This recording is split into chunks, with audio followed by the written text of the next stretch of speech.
হ্যাঁ না মানে কিছু বলছিস? বলছি এভাবে চুপ করে কি এত ভাবছিস? না কই কি ভাবছি, কিছু না তো। তাহলে এতক্ষণ ধরে যে ডাকছি তার জবাব দিচ্ছিলি না কেন? আসলে বুঝতে পারিনি তা কেন ডাকছিলি। ওইটার তো খাবার দিয়ে গেছে, তা খাচ্ছিস না কেন? ও সরি, এদিকে খেয়ালই ছিল না। ওই দেখ মেয়েটা তামিম ভাইকে নিজের হাতে তুলে খাইয়ে দিচ্ছে। ইস, আমার যদি আজ একটা বয়ফ্রেন্ড থাকতো তাহলে আমিও ওকে এইভাবে খাইয়ে দিতাম। ইরার কথা শুনে মায়ার সামনের টেবিলে বসে থাকা তামিম আর ওই মেয়েটার দিকে তাকালো। মায়া দেখলো তামিমের পাশে বসে থাকা মেয়েটা একটা চামচে করে কিছু খাবার নিয়ে তামিমকে খাইয়ে দিচ্ছে, আর তামিমও চামচে করে কিছু খাবার নিয়ে মেয়েটাকে খাইয়ে দিচ্ছে।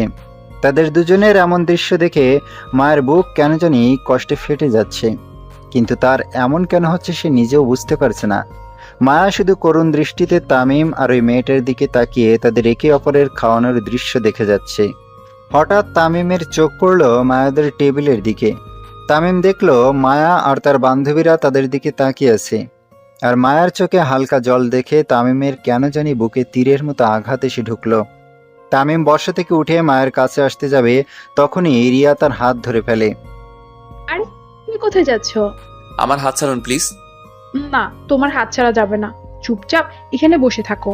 আমি এখানে কিছু চিনি না। তুমি আমাকে এভাবে একা ফেলে কোথাও যেতে পারবে না।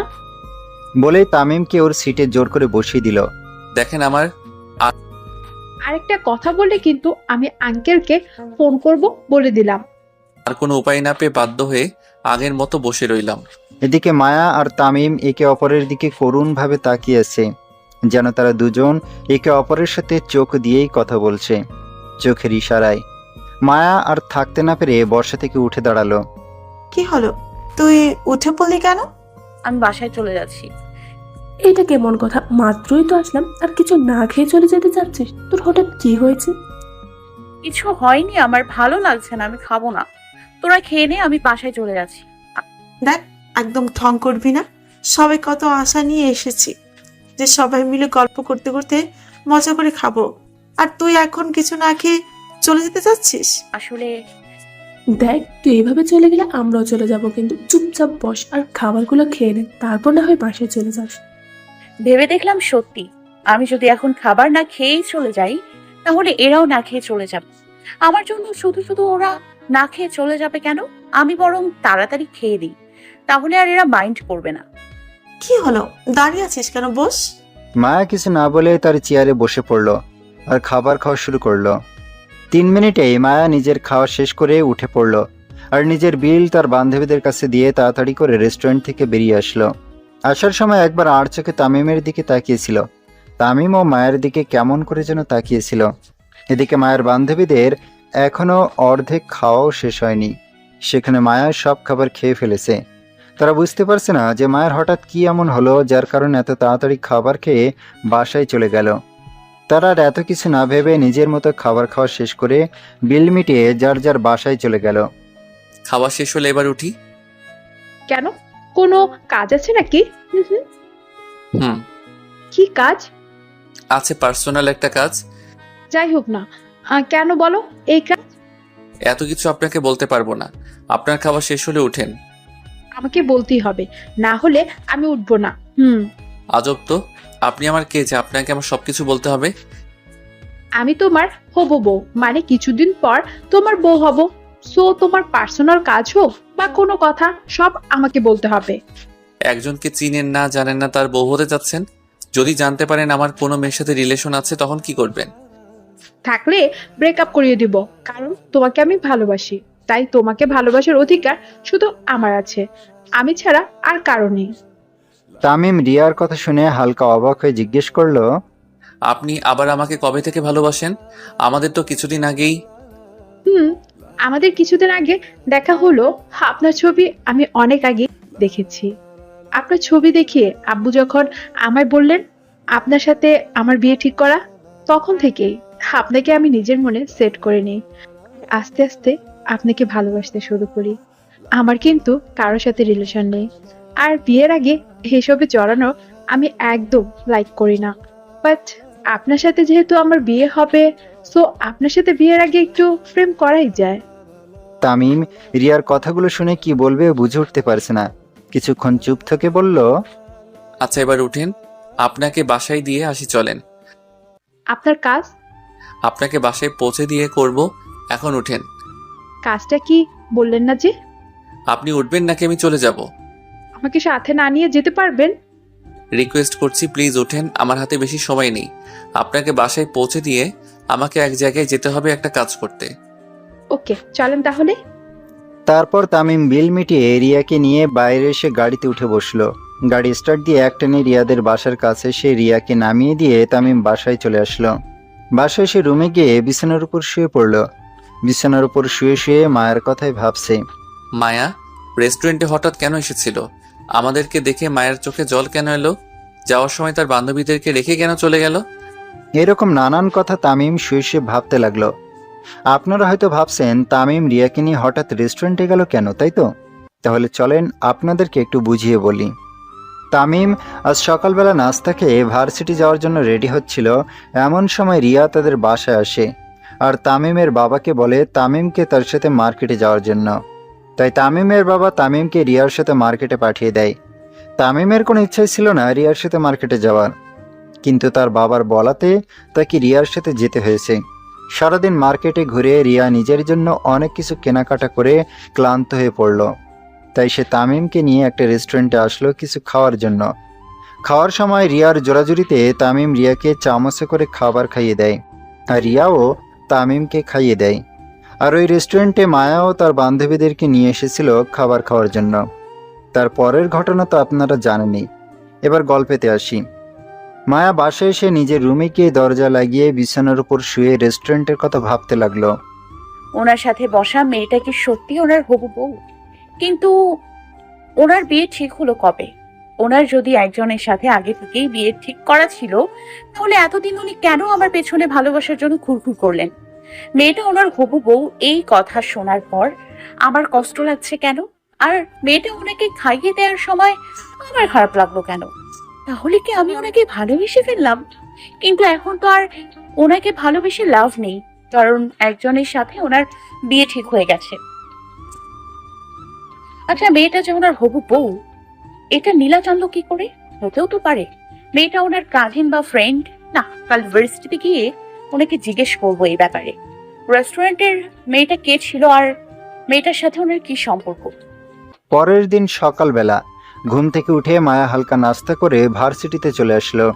ভার্সিটিতে এসে সে তামিমকে খুঁজতে লাগলো, কিন্তু কোথাও পেল না। হতাশ হয়ে সে ক্লাসের দিকে যেতে লাগলো। তখনই তার মাথায় আসলো উনি তো অনেক সময় ভার্সিটির পিছনের আম গাছটার নিচে বসে থাকেন। দেখি তো ওনাকে ওইখানে গিয়ে পাই কিনা। যেই ভাবা সেই কাজ। মায়া ক্লাসে না গিয়ে ভার্সিটির পেছনে চলে আসলো। তার ধারণাটাই ঠিক, মানে তামিম আম গাছটার নিচে বসে আছে আর মোবাইলে কি যেন করছে। মায়া হেঁটে হেঁটে তামিমের সামনে গিয়ে দাঁড়ালো। আপনাকে আমার কিছু জিজ্ঞেস করার ছিল। তামিম হঠাৎ কারো গলার আওয়াজ শুনে মাথা তুলে সামনে তাকিয়ে দেখলো মায়া দাঁড়িয়ে আছে। মায়াকে দেখেই সে বসা থেকে উঠে দাঁড়ালো। গতকাল রেস্টুরেন্টে যে আপনার সাথে একটা মেয়েকে দেখেছিলাম, ওই মেয়েটা আপনার কি হয়? তামিম মায়ের কথা শুনে কিছু না বলে দাঁড়িয়ে থেকে কি যেন ভাবতে লাগলো। কি হলো, চুপ করে আছেন কেন? বলুন, ওই মেয়েটা আপনার কি হয়? আমার হবু বউ, কিছুদিন পর ওর সাথে আমার বিয়ে হবে। মায়া তামিমের মুখ থেকে কথাটা শুনে কিছুক্ষণ চুপ থেকে বলল, তাহলে আপনি এতদিন আমার পেছনে ভালোবাসার জন্য ঘুরঘুর করলেন কেন? ওইটা তো জাস্ট টাইম পাস করেছি।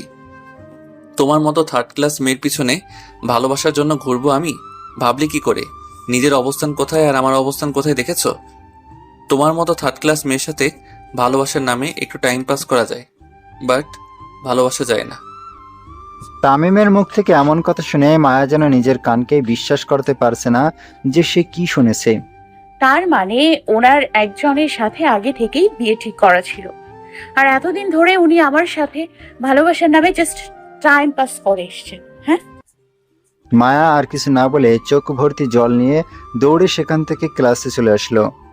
মায়া চলে যাওয়ার পর তামিমের মুখে একটু হাসি ফুটে উঠল, কিন্তু পরক্ষণেই তার মনটা আবার খারাপ হয়ে গেল মায়ের জন্য। তামিম মায়াকে প্রথমে ওইসব কথা বলতে চায়নি, কিন্তু সে ভেবে দেখলো মায়া যখন এতদিন পর নিজে থেকে তার কাছে এসেছে, তাও রিয়ার বিষয়ে জিজ্ঞেস করার জন্য, তাই সে ভাবলো মায়াকে একটু হার্ড কথা বলি আর দেখি ওর রিয়াকশনটা কেমন হয়। মায়ের চোখে জল দেখে তামিম কিছুটা আঁচ করতে পেরেছে যে মায়া আস্তে আস্তে তার প্রতি দুর্বল হয়ে পড়ছে, কিন্তু মায়াকে ওইসব কথা বলাতে তার নিজেরই এখন খারাপ লাগছে। তামিম ভাবলো, ভার্সিটি শেষে মায়াকে একবার জিজ্ঞেস করে কনফার্ম হয়ে যাব মায়া আমাকে ভালোবাসে কিনা। যদি হ্যাঁ বলে তাহলে সব বাধা পেরিয়েও ওকে নিজের জীবনসঙ্গী বানাবো, আর যদি না বলে তাহলে আর ওকে নিয়ে কিছু ভাববো না, ওর সাথে একেবারে কথা বলাও ছেড়ে দিব। এদিকে মায়া চোখ মুছতে মুছতে ক্লাসে ঢুকে তার বান্ধবীদের কাছে গিয়ে বসে পড়ল।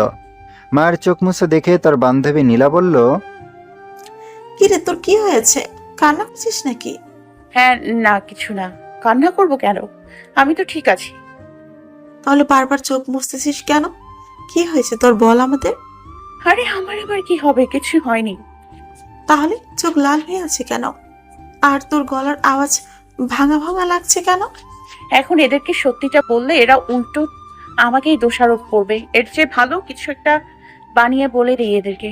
আরে আর বলিস না, কাল রাতে হালকা জ্বর উঠেছিল, তাই গলাটা ভেঙে গেছে। এখন ভার্সিটিতে ঢোকার মতো সময় কোথা থেকে জানি একটা পোকা এসে চোখে পড়ে যায় আর চোখের ভেতর যন্ত্রণা শুরু করে দেয়, তাই চোখ লাল হয়ে গেছে আর পানিও বেরোচ্ছে। এই কথাগুলো তো আমাদেরকে আগেই বলতে পারতি। আয় দেখি তোর চোখে কোথায় পোকা পড়েছে। না থাক, লাগবে না। পোকাটা মনে হয় বের হয়ে গেছে, এখন আর চোখে যন্ত্রণা করছে না। তুই জানিস পোকা বের হয়েছে কিনা? চুপ করে বসে থাক আর আমায় দেখতে দে তোর চোখে পোকা আছে কিনা।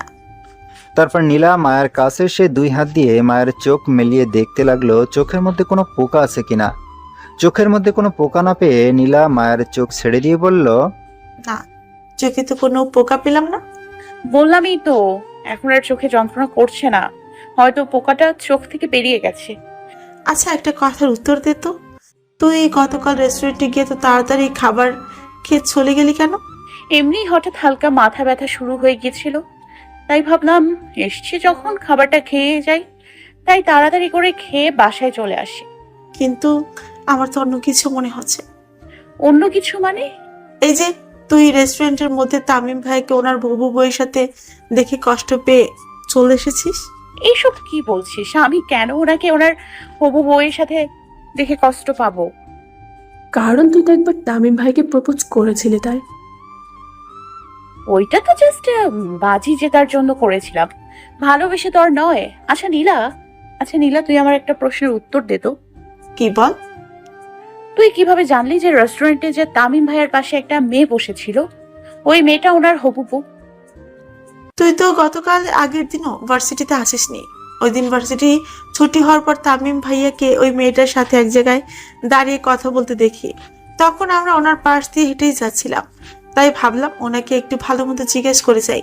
তারপর ওনাকে ভালো মন্দ জিজ্ঞেস করেই বললাম আপনার পাশে থাকা আপুটাকে। তখনই ওই মেয়েটা নিজে আমাদেরকে বলল যে উনি নাকি তামিম ভাইয়ের হবু বউ, আর কিছুদিন পরেই নাকি তাদের দুজনেরই বিয়ে হবে। মেয়েটা বললো আর তোরা বিশ্বাস করিনি? তামিম ভাইয়া কি নিজ মুখে বলেছে যে ওই মেয়েটা ওনার হবু বউ? না, তবে মেয়েটা যখন আমাদেরকে এই কথা বলে তামিম ভাইয়াকে বলল, কি আমি ঠিক বলছি না? তামিম ভাইয়াও মেয়েটার কথায় মাথা নাড়িয়ে হ্যাঁ সুযোগ জবাব দেন। এতেই তো বোঝা যায় যে ওই মেয়েটার সাথে তামিম ভাইয়ার বিয়ে ঠিক। মায়া নীলার কথা শুনে কিছু না বলে মন খারাপ করে বসে রইল। কে রে, তোর মন খারাপ নাকি? আরে না, আবার মাথাটা হালকা ব্যথা করছে, তাই কথা বলতে ভালো লাগছে না। হো, তারপর কেউ আর কোনো কথা বলল না। কিছুক্ষণ পর ক্লাসের স্যার এসে সবাইকে ক্লাস করাতে লাগলেন। একে একে 3টে ক্লাস করানো হয়ে গেলে প্রতিদিনের মতো টিফিন টাইমের বেল বেজে উঠল। সব ছাত্রছাত্রীরা যার যার মতো ক্লাস থেকে বেরিয়ে গেল। মায়াও তার ব্যাগ নিয়ে তার বান্ধবীদের সাথে ক্লাস থেকে বেরিয়ে আসলো। কিরে তুই ব্যাগ নিয়ে এসেছিস কেন? বাসায় চলে যাব তাই। বাসে চলে যাবি মানে? কিন্তু কেন? মাথা ব্যথা আবার শুরু হয়ে গেছে, তাই বাসায় চলে যাচ্ছি। আচ্ছা ঠিক আছে, তাহলে যা, আর সাবধানে যাস। মায়া আর কিছু না বলে ভার্সিটি থেকে বেরিয়ে সোজা বাসায় চলে আসলো। আসলে তামিমের থেকে ওইসব কথা শোনার পর থেকে মায়ের কিছুই ভালো লাগছে না, তাই তার বান্ধবীদেরকে একটা মিথ্যা বলে ভার্সিটি থেকে চলে আসে।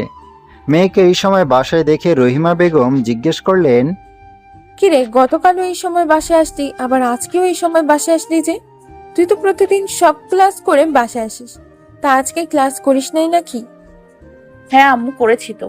আসলে ভার্সিটিতে একটু পর একটা মিটিং হবে, তাই আর ক্লাস হবে না দেখে চলে আসছি। ও তাহলে ভালো করেছিস। যা, এবার গিয়ে রুমে গিয়ে ফ্রেশ হয়ে নে। আমি তোর আম্মু, আমি এখন খাবো না, আব্বু আসলে না হয় একসাথে খাবো। আচ্ছা, তাহলে তোর আব্বু আসলে আমি তোকে ডাক দিবনি। তুই এবার রুমে গিয়ে একটু রেস্ট নে। আচ্ছা। বলে নিজের রুমে চলে আসলো। এদিকে ভার্সিটি শেষে তামিম ভার্সিটির গেটের কাছে এসে দাঁড়িয়েছে মায়ের অপেক্ষায়। ক্লাস তো অনেক আগেই শেষ হয়ে গেছে, তাহলে মায়া এখনো বের হচ্ছে না কেন? হঠাৎ তামিম দেখলো মায়ের বান্ধবী নীলা আর ইরা দুজন ভার্সিটি থেকে বেরিয়ে যাচ্ছে। তামিম ওদেরকে ডাক দিয়ে তার কাছে আসতে বলল। তারাও তামিমের কাছে এসে দাঁড়ালো। জি ভাইয়া, আমাদের ডেকেছেন? তোমাদের বান্ধবী কোথায়? মায়ের কথা বলছেন? সে তো টিফিন টাইমে বাসায় চলে গেছে। কেন? তার নাকি মাথা ব্যথা করছিল, তাই চলে গেছে। ও আচ্ছা, তোমরা তাহলে এখন যাও। আচ্ছা ভাইয়া। তারপর মায়ের বান্ধবীরা যার যার বাসায় চলে গেল। তামিমও আর দাঁড়িয়ে না থেকে গাড়ি নিয়ে বাসায় চলে আসলো। এদিকে মায়ের আব্বু বাসায় আসার পর মায়ের আম্মু মায়াকে এসে খাবারের জন্য ডাক দিয়ে গেলেন। মায়ের এখন একেবারেই খেতে ইচ্ছা করছে না, না খেলে আবার তার আব্বু আম্মু নানা রকম প্রশ্ন করতে থাকবেন। কেন খাবে না, কি হয়েছে, ইত্যাদি ইত্যাদি। তাই অনিচ্ছা থাকা সত্ত্বেও মায়া খাবার খাওয়ার জন্য তার রুম থেকে বেরিয়ে খাবার টেবিলে এসে বসলো। অপরদিকে তামিমও তার বাসায় এসে খাওয়া দাওয়া করে রুমে গিয়ে একটু ঘুমিয়ে নিল। রাতের বেলাও মায়ার খাওয়ার ইচ্ছে ছিল না, কিন্তু তার আব্বুর জোরাজুরিতে খেতেই হলো। খেয়ে দিয়ে রুমে এসে মায়া ঘুমিয়ে পড়ল। পরের দিন সকালবেলা ঘুম থেকে উঠে হালকা নাস্তা করে মায়া ভার্সিটিতে চলে এলো। ভার্সিটিতে এসে ঢুকতেই কোথা থেকে জানি তামিম এসে মায়ের হাত ধরে ওকে ভার্সিটির পাশের একটা বাগানে নিয়ে আসলো। আপনি আবার এইখানে নিয়ে এসেছেন কেন? শান্ত হও বলছি, আগে আমার একটা প্রশ্নের উত্তর দাও। আমি আপনার কোনো প্রশ্নের উত্তর দিতে পারবো না, আমি গেলাম। এইখান থেকে এক পাও নড়বে না বলে দিলাম। আগে আমার প্রশ্নের উত্তর দাও, তারপর যেখানে ইচ্ছা সেখানে যেও। কি প্রশ্ন বলেন? তুমি কি আমায় ভালোবাসো? হ্যাঁ অথবা না, কোনটা? এটা আবার কেমন প্রশ্ন? আর আপনার না একজনের সাথে? কোনো এক্সট্রা কথা চলবে না, যেটা জিজ্ঞেস করেছি সেটার উত্তর দাও। হ্যাঁ অথবা না, কোনটা? হঠাৎ এই প্রশ্ন কেন করছেন? আর আপনাকে তো আমি আগেই বলে দিয়েছি যে হ্যাঁ অথবা না, যে কোনো একটা বলো। সরি, পারবো না। কথাটা বলে মায়া চলে যাচ্ছিল, ঠিক তখনই পিছন থেকে তামিম মায়ের হাত ধরে টান মেরে মায়াকে নিজের কাছে নিয়ে আসলো। আমার প্রশ্নের উত্তর না দিয়ে তুমি এইখান থেকে এক পাও নড়তে পারবে না। কি করছেন কি এসব? ছাড়ুন আমায় প্লিজ। কেউ আমাদের এইভাবে দেখে ফেললে খারাপ ভাববে তো। যার যা ইচ্ছা ভাবুক, আমি কাউকে কেয়ার করি না।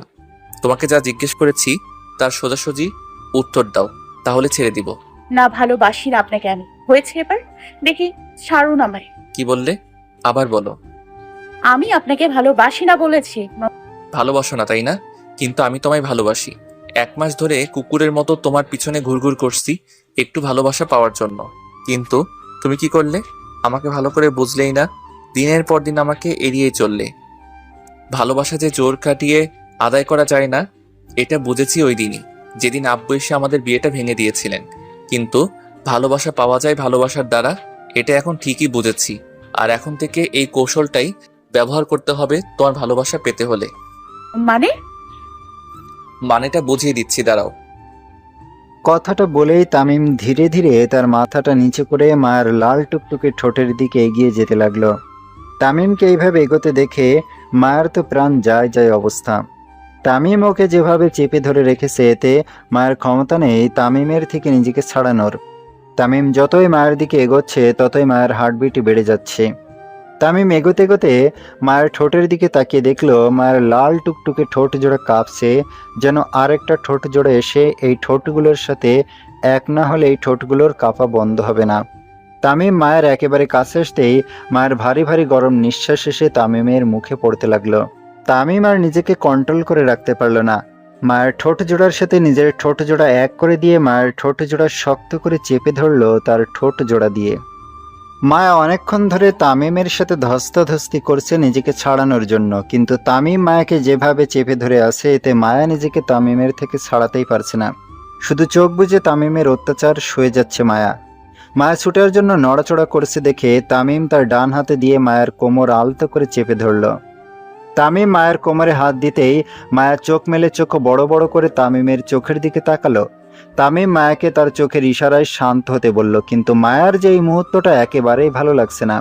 মায়া মনে মনে একটা প্রতিজ্ঞাই করছে, একবার যদি তামিমের থেকে ছাড়া পায় তাহলে সে আর কখনো তামিমের ধারে কাছেও আসবে না। এদিকে তামিম মায়াকে আরেকটু শক্ত করে চেপে ধরে তার ঠোঁট দিয়ে মায়ের ঠোঁটগুলো ললিপপের মতো চুষা শুরু করে দিয়েছে। মায়ের এখন এই মুহূর্তটা আরো খারাপ লাগছে, কিন্তু কিছুতেই সে নিজেকে তামিমের থেকে ছাড়াতে পারছে না। হঠাৎ মায়ের মাথায় একটা বুদ্ধি এসে ঢুকলো।